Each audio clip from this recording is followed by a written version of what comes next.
Linear motion की बात करेंगे। अब देखिए लीनियर मोशन क्या हो रहा है, बहुत ध्यान से देखें। इसमें एक ही पैरामीटर लीनियर मोशन, देखो ये है हेलिकल पाथ, स्प्रिंग टाइप का है ना। तो देखो एक चक्कर में जो टाइम लगता है उसको तो कहते हैं टाइम पीरियड। मतलब जैसे पार्टिकल देखो यहाँ पर है टॉप मोस्ट पॉइंट पे, और कैसे चल रहा है, ऐसे सर्कल में मूव करेगा, है ना, ऐसे तो चल रहा है उसे आगे की तरफ भी और ऐसे भी। तो देखो एक चक्कर कब पूरा होगा, ध्यान से देखना, ऐसे करके है वो यहाँ पे और वापस ऊपर आ गया। देखो टॉप मोस्ट पॉइंट फिर बिलो जा रहा है, फिर जितनी देर में टॉप मोस्ट पॉइंट पे आ जाएगा, जितना चल के टॉप मोस्ट पे आ जाएगा उसी तो कहेंगे एक चक्कर पूरा होगा। तो ध्यान से देखना, ये ऐसे चल रहा है, मतलब सर्कल भी घूम रहा है, आगे भी बढ़ रहा है। तो टॉप मोस्ट है, बॉटम मोस्ट और फिर से टॉप मोस्ट। तो ये एक टाइम पीरियड हो गया कि नहीं हो गया? टॉप से चला था तो टॉप पे पहुंच गया, मतलब एक चक्कर पूरा हो गया। भाई अकेला सर्कल होता तो ऐसे दिखता, बस ये एक टाइम पीरियड हो गया, एक चक्कर पूरा हो गया। भाई यहाँ अकेला सर्कल तो है नहीं, आगे भी जाना उसको, तो सर्कल भी और आगे भी चल रहा है इस तरीके से, क्लियर है। तो एक टाइम पीरियड अब हुआ है, मतलब यहाँ से आगे के टॉप मोस्ट पॉइंट तक पहुंचने में ये टाइम पीरियड है। तो एक टाइम पीरियड में जितनी हॉरिजॉन्टल डिस्टेंस इसने ट्रेवल करी, मतलब in the direction of magnetic field जितनी ट्रेवल करी, उसे क्या कह रहे हैं हम? पिच। क्लियर है ये वाली बात? बोलो समझ में आ रही है कि नहीं? क्लियर है? लिखिए फटाफट से, इसकी हेडिंग है पिच। इसे कहते हैं पिच, मतलब यहाँ से यहाँ तक की डिस्टेंस है, this is known as pitch, PITCH। Clear है? तो लिख लीजिए पिच। पिच की डेफिनेशन क्या लिखेंगे, लिखिए फटाफट से, देखिए the distance travelled by the particle in direction of V parallel, the distance traveled by particle in the direction of V parallel or B। भाई मैग्नेटिक फील्ड जिधर है उधर ही तो है V पैरेलल, है ना। मैग्नेटिक फील्ड के डायरेक्शन में कितनी डिस्टेंस ट्रेवल करी उसने, ये in one time period the distance travelled by particle in direction of B magnetic field, है ना, इन वन टाइम पीरियड, एक टाइम पीरियड में कितनी डिस्टेंस ट्रेवल की, उसे क्या कहते हैं? पिच। क्लियर है? तो डिस्टेंस है मतलब ये। तो डिस्टेंस का फॉर्मूला क्या होता है? Velocity into time. ठीक है, अब ये बताओ, ये पिच यानी आगे वाली डिस्टेंस, पिच क्या है? इधर वाली डिस्टेंस, ये किसकी वजह से है? V परपेंडिकुलर की वजह से या V पैरेलल की वजह से? तो भाई आगे तो इसकी वजह से जा रहा है ना, यानी V cos थीटा की वजह से। अरे समझ आएगी नहीं? तो भाई डिस्टेंस क्या होती है? Velocity into time. ठीक है, वेलोसिटी क्या है? V पैरेलल, क्योंकि V पैरेलल की वजह से जा रहा है, मल्टीप्लाई बाय एक चक्कर का टाइम कितना होता है? कैपिटल T, जिसकी वैल्यू है 2πm/q भी लिखाई। तो 2πm/q भी तो हो गया T की जगह, किसकी जगह? T की जगह। और V पैरेलल का मतलब V cos थीटा। अरे समझ में थोड़ी आया तुम लोगों को, फटाफट से लिख लो, पिच की वैल्यू आ गई। इसको mv को क्या लिख सकते हैं? m/v को, जल्दी बताओ, m/v को क्या लिख सकते हैं? p लिख सकते हैं। तो अगला फॉर्मूला लिख लो इसका, 2πp cos θ/qb। p को क्या लिख सकते हैं? √2m के लिख सकते हैं, लिख लो 2π/qb। p को लिख सकते हैं √2m k cos θ। k को फिर से क्या लिख सकते हो? q delta v। तो एक और फॉर्मूला आ जाएगा, समझ रहे हो कि नहीं? तो सेम क्वेश्चन दे सकता है, एक अल्फा पार्टिकल है, एक प्रोटॉन है, एक ड्यूट्रॉन है, याद आया कराया था? बिल्कुल वही, तीनों को फेंका जाता है सेम स्पीड से और सेम एंगल पे, यानी v और थीटा, मतलब ये ऐसे फेंका ना v पे, ये मैग्नेटिक फील्ड पे था, थीटा एंगल पे फेंका था ना इसमें डेरिवेशन में, बिल्कुल ऐसे ही फेंका है तीनों को सेम स्पीड से। और नहीं, सेम स्पीड से नहीं कहेगा कि सेम पोटेंशियल से एक्सेलरेट कराए तीनों को, मतलब वही डेल्टा v सेम हो गया तीनों का, जो k बताया था k बराबर q डेल्टा v। तो पोटेंशियल डिफरेंस तीनों को क्या दे दिया? सेम, q डेल्टा v सबका सेम दे दिया। तो कहेगा पिच का रेशो बताओ, पिच का रेशो क्या होगा? जैसे उस क्वेश्चन में मैंने रेडियस का रेशो पूछा था, क्लियर है? यहाँ पे क्या पूछेगा? पिच का रेशो क्या होगा? पिच का रेशो। ठीक है, तो मैं क्या बताऊं, जो रेशो रेडियस का आता था वही रेशो किसका आएगा? पिच का। तुम सोच रहे हो दोबारा सॉल्व करना पड़ेगा, दोबारा सॉल्व नहीं करना पड़ेगा, जो रेशो रेडियस का आता था वही रेशो पिच का आएगा, क्योंकि रेडियस का फॉर्मूला क्या है? mv/qb, और यहाँ पे v sin थीटा आ गया बस। और यहाँ पे भाई थीटा तो फिक्स है ना, जो भी है थीटा तो कांस्टेंट है कुछ भी। तो देखो mv/qb पे जो डिपेंड करता है कुल मिला के रेडियस मेनली किस पर डिपेंड करती है? mv/qb पे। और यहाँ भी देखो थीटा तो फिक्स है, सेम एंगल पे फेंक रहा हूँ भाई, मैं कह रहा हूँ तीनों को कैसे फेंका? सेम एंगल पे फेंका मैंने, तो थीटा तो फिक्स हो गया, तो थीटा को छोड़ो भाई, यहाँ भी तो mv/qb पे डिपेंड कर रहा है सिर्फ और सिर्फ, 2π तो कांस्टेंट ही है, तो जो रेडियस का रेशो आता था ना वही रेशो आएगा। √2 रेशो बनाया था, याद है? √2 रेशो बनाया था। यहाँ पे पिच में भी आंसर कितना आएगा? √2 रेशो 1। क्यों आएगा? फिर से ध्यान से समझ लो, फिर से बता रहा हूँ, सेम एंगल पर फेंक रहे हो तो थीटा से तो कोई मतलब ही नहीं है। तो जो इसमें आ रहा है टर्म रेडियस में, मतलब जिस पे रेडियस डिपेंड कर रही है उसी पे तो पिच डिपेंड कर रही है, mv/qb पे ही, और किसी पे थोड़ी डिपेंड कर रही है। खत्म हो गया क्वेश्चन, बोलो समझ आ गया? पक्की बात है, बहुत ही सुंदर, बहुत ही सुंदर, बहुत ही उम्दा। ठीक है सर, तो ये खत्म हो गया हमारा कि पार्टिकल का जो मोशन है वो कैसा होगा? यूनिफॉर्म मैग्नेटिक फील्ड में। पार्टिकल अगर भाग रहा है, charge particle uniform magnetic field में, तो उसका मोशन किस तरीके का होगा ये आप समझ गए, या तो ऐसा हो सकता है या ऐसा हो सकता है। अच्छा, इलेक्ट्रिक फील्ड में जब पार्टिकल भागता है तो कैसा होता था? या तो रिवाइज करो, इलेक्ट्रिक फील्ड याद करो, बताया था प्लेट्स ले लेते हैं, नेगेटिव है एक पॉजिटिव है, पार्टिकल प्रोजेक्टाइल मोशन करता है। कैसा मोशन करता है? Projectile motion. क्लियर है चीज? चलिए थोड़ा सा रिवाइज कराया बस मैंने यहाँ पे ना। चलिए अच्छा तो देखिए अब एक हेडिंग डालिए फटाफट, Lawrence force. Lawrence force LORENTZ, Lawrence force. Lawrence force क्या है भाई? देखो तुमने उसमें क्या पढ़ा था, F बराबर QE, ये कूलॉम्स फोर्स पढ़ा था तुमने, है ना। और अभी तुमने मैग्नेटिक फोर्स पढ़ा, ये इलेक्ट्रिक फोर्स था F बराबर QE, और मैग्नेटिक फोर्स क्या पढ़ा है? Q equal to force equal to QV cross P। तो लॉरेंस फोर्स जो है वो यही वाला है, इलेक्ट्रिक वाले और मैग्नेटिक वाले का जो सम है, इसे क्या कह रहे हैं हम लोग? लॉरेंस फोर्स, यानी नेट फोर्स बोलते हैं इसको बेसिकली। तो Lorentz force is the net resultant of, लिख लीजिएगा चाहे तो, Lorentz force is what? It is the net resultant, it is the net resultant of electric and magnetic force on a moving charge. ठीक है भाई, देखो moving charge है तो इलेक्ट्रिक फील्ड को भी रेस्पॉन्स करेगा और मैग्नेटिक फील्ड को, बताया था ना। चार्ज अगर स्टैटिक है तो सिर्फ इलेक्ट्रिक फील्ड को रेस्पॉन्स करेगा, मूविंग है तो इलेक्ट्रिक फील्ड को भी करेगा और मैग्नेटिक फील्ड को भी करेगा। अब सोचो एक मूविंग चार्ज भाग रहा है, वहां पे इलेक्ट्रिक फील्ड भी और मैग्नेटिक फील्ड दोनों हो, तो दोनों फोर्स लगेंगे कि नहीं? इलेक्ट्रिक फील्ड वाला भी और मैग्नेटिक फील्ड वाला भी, तो उसी को कहते हैं लॉरेंस फोर्स। ठीक है, so it is the combined effect of force on a moving charge in electric field and magnetic field. Clear? तो लॉरेंस फोर्स यही है, नेट फोर्स है। तो ये हो जाएगा QE वेक्टर और ये हो जाएगा QV क्रॉस B वेक्टर। अब जरा ध्यान से समझते जाइएगा, ध्यान से क्या करते जाइएगा, समझते जाइएगा। यहाँ पे बेटा Q क्या आ जाएगा, जरा देखो ध्यान से, Q आ जाएगा कॉमन और ये लिख दोगे आप लोग E वेक्टर और ये प्लस में V क्रॉस B। और ये तो आपको पता ही है दोनों में ही Q को कैसे रखते थे? With sign. Q को कैसे रखते थे? With sign. याद है कि भूल चुके हो? Q को कैसे रखते हैं हमेशा? With sign. यहाँ पे भी और यहाँ पे भी। कूलॉम्स लॉ इसमें बताया था बराबर Q में विद साइन रखते हैं, और इसमें भी आज बताया मैंने इसी लेक्चर में Q को कैसे रखना है? With sign. तो Q को यहाँ विद साइन रखना है। अच्छा भाई ये समझ में आ गया, this is the Lorentz force. भूलोगे तो नहीं? अरे पक्की बात है, पक्का, बस खत्म हो गई है हेडिंग। क्लियर? लेकिन यहाँ से एक बड़ी मजेदार बात समझ में आएगी तुम लोगों को, चिंता मत करो, भी समझाता हूँ। तुम पहले इतना लिख लो, यहाँ तक लिख लो, लॉरेंस फोर्स खत्म हो गया। ठीक है, उसके बाद हेडिंग डालो फटाफट से, उसके बाद हेडिंग डालो फटाफट से, वेलोसिटी सेलेक्टर। फटाफट डालो velocity selector, velocity selector, velocity selector, selector, selector. ठीक है, ऐसा लग रहा है जैसे बहुत सारे पार्टिकल्स होंगे, उनमें से उनको सेलेक्ट करना है जिनकी वेलोसिटी सेम है। इसका मतलब ये समझ लो, वेलोसिटी सेलेक्टर क्या करता है? एक ऐसी डिवाइस है जो क्या करती है, सुनो ध्यान से। वेलोसिटी सेलेक्टर ऐसी डिवाइस है, कई सारे पार्टिकल हैं उनमें, मतलब बहुत, किसी की कुछ वेलोसिटी है, किसी की कुछ वेलोसिटी है, किसी की कुछ वेलोसिटी है, 4 पार्टिकल है ना। उनमें से सेम वेलोसिटी वालों को सबको अलग करना है मुझे, तो वो काम कौन करेगा? Velocity selector. इसके फंडे पे काम करता है। बहुत ध्यान से सुनना, क्या ऐसा कभी हो सकता है कि E वेक्टर जो है मेरा वो minus V cross B vector के बराबर हो जाए? ऐसा हो सकता है कि नहीं? बिल्कुल हो सकता है। मैं समझा देता हूँ कैसे, फॉर एग्जांपल ध्यान से देखिए। ऐसा कभी हो सकता है कि नहीं? पहले इस पे बात कर रहे हैं, ऐसा हो भी सकता है कि नहीं? मतलब E वेक्टर और B क्रॉस B बराबर हो लेकिन अपोजिट हो, माइनस। माइनस होता है अपोजिट, माइनस क्या बताता है? वेक्टर में अपोजिट। तो V क्रॉस B वेक्टर जो है, ये वेक्टर और E वेक्टर दोनों इक्वल है और अपोजिट है। ठीक है, तो समझना, मान लो पार्टिकल जा रहा है V इधर, वेलोसिटी इधर है, और मैग्नेटिक फील्ड नीचे की तरफ है। मेरी बात समझना ध्यान से। तो V क्रॉस B किधर आएगा? ध्यान से देखो, V क्रॉस B, V इधर है, B नीचे, तो V क्रॉस B अंदर की तरफ आ रहा है। तो V क्रॉस B की जो डायरेक्शन है, V क्रॉस B की जो डायरेक्शन है वो किधर आ रही है बता दूं? क्रॉस में आ रही है, मतलब अंदर की तरफ। ठीक है, अगर मेरा E वेक्टर बाहर की तरफ हो जाए, किसकी तरफ हो जाए? बाहर की तरफ। बहुत ध्यान से देख लो, V क्रॉस B होता कितना है? VB sin theta. V cross B क्या होता है? VB sin theta. समझ पा रहे हो कि नहीं? मेरी बात सुन लो, समझ लो, ध्यान से समझ लो।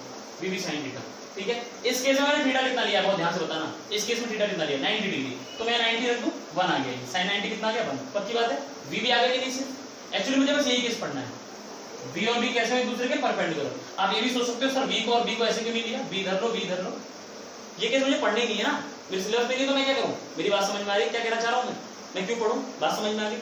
हालांकि मैं इसको क्वेश्चन बनाऊंगा, आपको कराऊंगा, डोंट वरी, लेकिन मेरे उसमें नहीं है कोर्स में, तो अभी मैं इसको बता रहा हूं। ठीक है, तो ध्यान से देखो, तो थीटा कितना है? 90 डिग्री से VB आ गया। तो V क्रॉस B की वैल्यू आ रही है VB अंदर की तरफ, क्रॉस में, मतलब V vector cross B vector आ रहा है, V multiply by B into sin 90, sin 91 हो गया, और क्रॉस अंदर की तरफ। यार सोचो, अगर मेरा E की वैल्यू, बहुत ध्यान से, मेरा जो E वेक्टर है उसका मैग्नीट्यूड सपोज E है और वो डॉट में आ गया, और मजे की बात ये हो कि E और जो VB है वो दोनों बराबर हो जाएं, यानी मैग्नीट्यूड तो दोनों सेम हो जाए, E और E बराबर VB, मतलब जो मैग्नीट्यूड है इलेक्ट्रिक फील्ड का वो VB के बराबर हो जाए, और दोनों ही अपोजिट हो गए, मतलब इक्वल एंड अपोजिट। तो ये वाली सिचुएशन वैलिड हो गई कि नहीं हो गई? बोलो, मेरी बात समझ में आ रही है कि नहीं आ रही? पक्की बात है। ठीक है, जैसे ही सिचुएशन वैलिड हुई E बराबर माइनस V क्रॉस B, तो ये कट जाएंगे एक दूसरे से, है कि नहीं? तो नेट फोर्स कितना आ जाएगा पार्टिकल पे? 0। नेट फोर्स कितना आ जाएगा पार्टिकल पे? 0। तो मेरी बात समझ में नहीं आई। और अगर किसी में नेट फोर्स 0 हो तो उस पे उसकी वेलोसिटी में कोई चेंज होने वाला नहीं है। तो बात ध्यान से समझना, मतलब समझना ध्यान से, इलेक्ट्रिक फोर्स भी लगा पार्टिकल में, इलेक्ट्रिक फोर्स भी लग रहा है, मैग्नेटिक भी लग रहा है, लेकिन जब दोनों को जोड़ा गया, प्लस करा गया, तो वो कैंसिल हो जाएंगे। मतलब नेट फोर्स कितना हो गया? 0। क्लियर? क्लियर है ये चीज? ये इसका प्रिंसिपल है, किसका? वेलोसिटी सेलेक्टर का। लिखवा रहा हूं, सबको समझ में आएगा। प्रिंसिपल समझना है क्या? प्रिंसिपल क्या है, मतलब जो कॉन्सेप्ट है वो क्या है। अगर कभी ऐसा पॉसिबल हो जाए, तो मैंने आपको समझाया कि E और VB बराबर हो जाए, E और VB क्या हो जाए?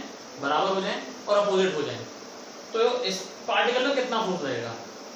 0 फोर्स रहेगा। मेरी बात समझ में आ गई? अब देखिए इसका कैसे यूज करते हैं वेलोसिटी सेलेक्टर में। ठीक है, ठीक है, चलिए देखिए कैसे यूज करेंगे। हम करेंगे क्या, बहुत ध्यान से, इधर की तरफ तो लगा लेंगे क्या? Magnetic field. और बाहर की तरफ क्या लगा लेंगे? बाहर की तरफ क्या लगा लेंगे? डॉट में क्या लगा लेंगे? Electric field. बहुत ध्यान समझते जाइएगा। और कई सारे पार्टिकल्स हैं, ये एंट्री और ये एग्जिट है। ये एंट्री है, सपोज करिएगा, ये एंट्री और यहाँ पे क्या है? एग्जिट है ना? कई सारे पार्टिकल्स तमाम उल्टी सीधी वेलोसिटी से आ रहे हैं, बहुत सारी वेलोसिटीज आ रही हैं। ठीक है, तो अभी मैंने क्या बताया, बहुत ध्यान से देखिए। अगर मैं कहूं कि ये Q चार्ज है, सपोज इस पे कितना चार्ज है? Q चार्ज है, कितनी वेलोसिटी से जा रहा है? V वेलोसिटी से। बहुत ध्यान से सुनिएगा भाई, कई सारे चार्ज है और बहुत सारी वेलोसिटीज है। मतलब जैसे चार्ज है, सपोज कुछ भी 2 इलेक्ट्रॉन के बराबर चार्ज है, या जैसे हीलियम आयन है, सपोज कुछ भी मान लो, लिथियम आयन, एल्यूमिनियम आयन वगैरह वगैरह, और उसकी वेलोसिटी है कुछ 100 मीटर, मतलब 10 की पावर 4 मीटर पर सेकंड, 10 की पावर 5 मीटर पर सेकंड, कुछ भी एक जनरल ले लिया मैंने। चार्ज क्यों मान लिया, वेलोसिटी क्या मान लिया? V। सिंबल्स में ले लिए जनरल, Q की वैल्यू जो चाहे रख लो, V की वैल्यू जो चाहे रख लो। ठीक है, ऐसे करके। तो इस पे लॉरेंस फोर्स कितना होगा, है ना? F लॉरेंस फोर्स होगा इस पे Q E vector plus V cross B vector, ये तो होगा ना। अब ध्यान से देखना, इफ E बराबर VB, भाई क्योंकि समझ लो ना बात को, E बराबर VB, या ऐसे समझिए, मैं ये कहना चाह रहा हूं, if E vector is equal to minus V cross B vector. अब इसके कितने मतलब? 2 मतलब है, A डैश, इसके 2 मतलब, ध्यान सुनिएगा। E की जो वैल्यू है वो तो VB है, E की, क्योंकि देखो वेलोसिटी किधर की तरफ है? इधर की तरफ, तो वेलोसिटी और V के बीच का एंगल कितना है? वेलोसिटी और V के बीच का एंगल 90, भाई वेलोसिटी इधर है ना, तो एंगल कितना है? 90 डिग्री। तो V क्रॉस B का मतलब हो गया सीधे VB। बोलो समझ आ रहा है कि नहीं? और ये माइनस कहां गया सर? माइनस तो डायरेक्शन को बताएगा, समझते जाइए। इसका मतलब क्या समझ लीजिए, E की वैल्यू तो VB है, and E is anti parallel, is या अपोजिट कह सकते हो, एंटी पैरेलल कह लो या अपोजिट कह लो, anti parallel to V cross B। ये तो मतलब है भाई। इस बात का क्या मतलब है कि E की वैल्यू तो VB के बराबर हो और E एंटी पैरेलल हो किसके? V क्रॉस B के। ठीक है, इसकी वैल्यू तो VB के बराबर हो, एंटी पैरेलल हो। बोलो समझ में आ रहा है कि नहीं? देन F नेट कह सकते हो आप इसका ना, नेट फोर्स, F नेट बराबर 0। मतलब इस पार्टिकल पे 0 क्या हो जाएगा? 0 फोर्स हो जाएगा। ठीक है, तो ध्यान से समझना, तो ध्यान से समझो। हेंस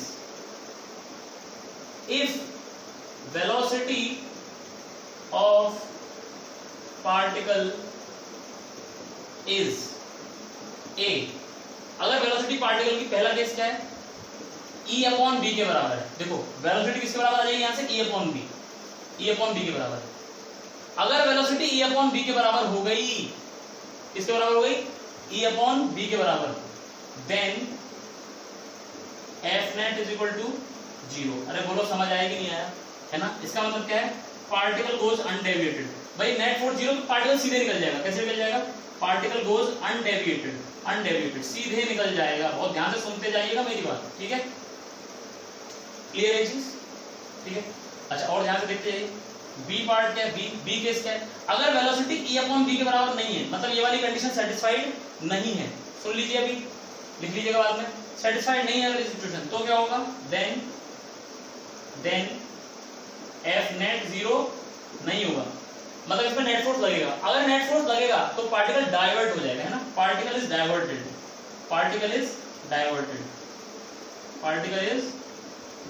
मतलब पार्टिकल निकल नहीं पाएगा सीधे सीधे, एग्जिट में से निकल नहीं पाएगा। ये एग्जिट है और ये एंट्री थी, तो निकल जाएंगे वो वाले जो केस 1 वाले हैं, यानी जिनकी वेलोसिटी ऐसी है वो निकल जाएंगे, और जिनकी वेलोसिटी ऐसी नहीं है वो नहीं निकल पाएंगे, वो डाइवर्ट हो जाएंगे, या तो ऊपर या फिर नीचे कहीं ना कहीं चले जाएंगे। ठीक है, मेरी बात समझ आई? मतलब आगे पीछे ऊपर नीचे कहीं ना कहीं चले जाएंगे। बोलो समझ में आ गया? नोट करने वाली बात क्या है?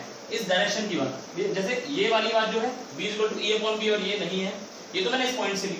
ये कब होगा ध्यान से देखिए, E और ये v cross b anti parallel कब होंगे, अपोजिट कब होंगे, देखो कब होंगे। वेलोसिटी आगे v क्रॉस b किधर आ रहा है, v क्रॉस b वेलोसिटी और b नीचे, तो v क्रॉस b अंदर आ रहा है और इलेक्ट्रिक फील्ड आ रहा है बाहर, तो अपोजिट लिए हुए हैं कि नहीं।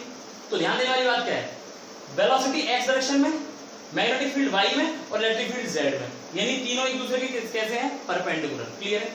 अच्छा, E वेक्टर और B वेक्टर कैसे हैं एक दूसरे पे, 90 डिग्री पे, तो इसे कहते हैं ट्रांसवर्स फील्ड्स। ट्रांसवर्स मतलब जो एक दूसरे से कितने डिग्री पे, 90 डिग्री। मैग्नेटिक फील्ड नीचे और इलेक्ट्रिक फील्ड ऐसे करके है, ठीक है, 90 डिग्री पे है। कितने डिग्री पे, 90 डिग्री। ऐसे फील्ड्स को क्या बोलते हैं, ट्रांसवर्स फील्ड्स। तो देखो इसका जो थीसिस बनेगी वो क्या बनेगी, when a particle enters in transverse electric and magnetic fields. बहुत ध्यान से सुन लो क्या है इसकी थ्योरी, क्या बन रही है। इसकी थ्योरी लिखने के लिए अगर आप लिखना चाहो तो क्या लिखोगे, when a particle enters transverse electric and magnetic field. Transverse का मतलब याद रखना म्यूचुअली परपेंडिकुलर, ट्रांसवर्स की जगह सिंपली लिखना चाहो तो म्यूचुअली परपेंडिकुलर मैग्नेटिक फील्ड्स। ठीक है, ध्यान सुनिए क्या कह रहा हूं मैं। If particle enters in transverse electric and magnetic field having its velocity perpendicular to both. अब जो वेलोसिटी है वो भी इलेक्ट्रिक फील्ड और मैग्नेटिक फील्ड के क्या है, परपेंडिकुलर। अगर ये सिचुएशन है, ये सिचुएशन वैलिड है जो मैंने शो की हुई है, क्लियर है, और मैंने जितना लिखवाया आपको भी जो बोला, तो उसमें आपने देखा कि ये वाली सिचुएशन वैलिड है ना, and having velocity perpendicular to both and equal to the ratio of electric field and magnetic field. Equal velocity जो किसके इक्वल है, equal to the ratio of electric field magnitude and magnetic field magnitude, then the particle goes undeviated. The particle goes undeviated. ये हो गई इसकी पूरी theory खत्म। Theory इतनी सी है और एक्सप्लेनेशन ये रही पूरी की पूरी मैथमेटिकल। अगर जो मैंने सिचुएशन बताई ये कब होगा, पैरेलल एंटी पैरेलल कब होगा, जब तीनों एक दूसरे के परपेंडिकुलर होंगे। तीनों क्या हो, एक दूसरे के परपेंडिकुलर, और इस तरीके से होंगे E बराबर माइनस B प्लस B हो जाएगा। और वेलोसिटी अगर इतनी होगी तो गारंटी से हो जाएगा, तभी हो पाएगा जब वेलोसिटी इतनी हो जाएगी। क्लियर, तो अनडेविएटेड निकल जाएगा। फर्क नहीं पड़ता चार्ज कितना है, इसमें कहीं चार्ज आ रहा है क्या, चार्ज कहीं नहीं आ रहा है। इस पूरी इक्वेशन में कहीं चार्ज आया, चार्ज कहीं नहीं आ रहा भाई, चार्ज से कोई मतलब ही नहीं है। ये दोनों कट जाए बस आपस में, तभी फोर्स 0 हो जाएगा। तो चार्ज कैसा भी हो, 1 coulomb, 2 coulomb, 10 coulomb, 50 coulomb, 100 coulomb, हर वो चार्ज यहां से सीधे निकल जाएगा जिसकी वेलोसिटी फिक्स होगी, v इतनी होगी। मेरी बात समझ में आ रही है। हर वो चार्ज जिसकी वेलोसिटी इतनी है वो निकल जाएगा, इसीलिए इसको वेलोसिटी सेलेक्टर कह रहे हैं। ये चार्ज नहीं देखता कितना चार्ज है तुम्हारे पास, 10, 20, 30 कितना भी हो, ये वेलोसिटी देखता है कि इसके रेशियो के बराबर वेलोसिटी है कि नहीं। जिसकी वेलोसिटी इतनी होगी उसे पकड़ लेगा, फटाफट से खींच लेगा, और हम कहेंगे कि भैया इसने जो है सेलेक्ट कर लिया इन वाले पार्टिकल्स को जिनकी वेलोसिटी इतनी थी। बोलो मेरी बात समझ में आई। तो इसमें तो क्या करें बेटा, हम वेलोसिटी सेलेक्टर। पूरा मैथमेटिकल एप्लीकेशन ये लिखा हुआ है, एक्सप्लेनेशन ये लिखा हुआ है, और मैंने जो बोला वो थ्योरेटिकल एक्सप्लेनेशन था, तो वो आप नोट कर सकते हो। वेलोसिटी सेलेक्टर हो गया है। क्लियर है चीज। इस पे क्वेश्चन बनाएगा तो याद रखना भाई, ये न्यूमेरिकल के लिए बड़ा इंपॉर्टेंट है। न्यूमेरिकल इस पे लिख लीजिए, इस पे न्यूमेरिकल बिल्कुल फॉर्मूला बेस आएंगे, बिल्कुल इसी फॉर्मूले को रट के रखना है बस तुम्हें। बिल्कुल सिंपल सा क्वेश्चन आएगा एकदम, और कंपटीशन में आता है, मेंस में आ सकता है, पहले बता दो। वो कहेगा इलेक्ट्रिक फील्ड इतना है, मैग्नेटिक फील्ड इतना है, इलेक्ट्रिक फील्ड x एक्सिस में, मैग्नेटिक फील्ड z एक्सिस में, दोनों परपेंडिकुलर हो गए, तो बताओ जो वेलोसिटी, जो पार्टिकल निकल रहे हैं एग्जिट से, उनकी वेलोसिटी क्या होगी, या जो पार्टिकल अनडेविएटेड है उनकी वेलोसिटी क्या होगी। तो वेलोसिटी कैसे निकालोगे, E अपॉन B कर देना। कितना आसान है, मेरी बात समझ में आ रही है, क्योंकि बहुत आसान है, बस इसीलिए मैं न्यूमेरिकल नहीं करा रहा। E की वैल्यू देगा, B की वैल्यू देगा और V पूछेगा, मतलब वेलोसिटी बताओ जो सीधे निकल जाएंगे पार्टिकल्स, या वेलोसिटी दे देगा कि इस वाली वेलोसिटी के पार्टिकल्स सीधे निकल गए अनडेविएटेड। तो ये वर्ड ढूंढना, अनडेविएटेड निकल गए, या ये भी कह सकता है नेट फोर्स किस पे 0 होगा। बात समझ आ रही है कि नहीं भाई, अनडेविएटेड तभी तो निकलेंगे तो नेट फोर्स 0 होगा। क्लियर है चीज। तो सीधी बात है, नेट फोर्स यहीं पे 0 होगा जिसकी वेलोसिटी इतनी होगी। तो बस यही फाइंड करना है तुम्हें। तो इसको मैं एक भी न्यूमेरिकल नहीं करा रहा, ठीक है। तो अगली एक वीडियो और बची, बस इससे रिलेटेड जो पढ़ रहे हैं उस पर एक टॉपिक और बचा है, छोटा सा क्या मैं अगली वीडियो में लूंगा उसको, लेकिन एक छोटा सा टॉपिक और है, उसको खत्म करके फिर ये टॉपिक खत्म हो जाएगा। तो इस पर 1-2 न्यूमेरिकल और कर लेंगे, उसके बाद फिर आगे टॉपिक स्टार्ट करते हैं।